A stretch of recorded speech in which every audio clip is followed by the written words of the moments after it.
Another piece of research that you might find interesting is Google sat down and looked at their business and said,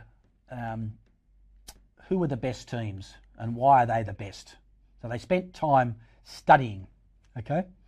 And some of their research that they used, that time spent collaborating has ballooned by 50% over the last 20 years. So what that highlights is that there's been a shift to these teams approaches.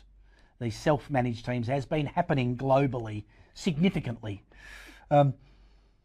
What they do, in contrast to the old, is that they innovate faster, they see mistakes more quickly, they find better solutions, better results and higher job satisfaction because all of you is engaged in this work. Importantly, profitability also increases. So they're pretty good reasons to take on this approach. So what Google found, that there were no patterns, and remember Google are the pattern experts, they could find no patterns in terms of personality type in the 180 teams that they saw. So that challenged them in terms of what makes teams successful. So the who didn't seem to matter, which might seem strange, but what they did say is that the group norms were critical. Okay, they were critical to the collective intelligence of the group, and style and values and behaviours were critical. So they identified two critical behaviours. One was the equality in conversational turn taking. Now it always humours me this, because what it means is that everybody speaks. The introvert, the extrovert, we create processes where everybody's contribution is valued.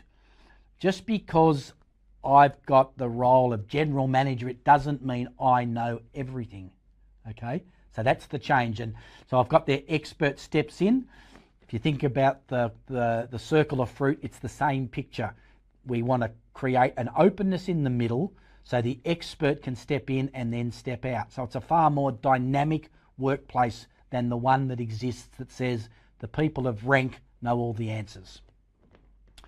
The other aspect of their research, which was about teams, was people had better than average social sensitivity in their best teams. And that means, so I've used the word ASS there, but we could also say emotional intelligence. So these people know when they've said too much. They know that when Fred has been talking and we've had a half-hour meeting and he's spoken for 20 minutes. So they know what's appropriate and they sense into a situation and speak.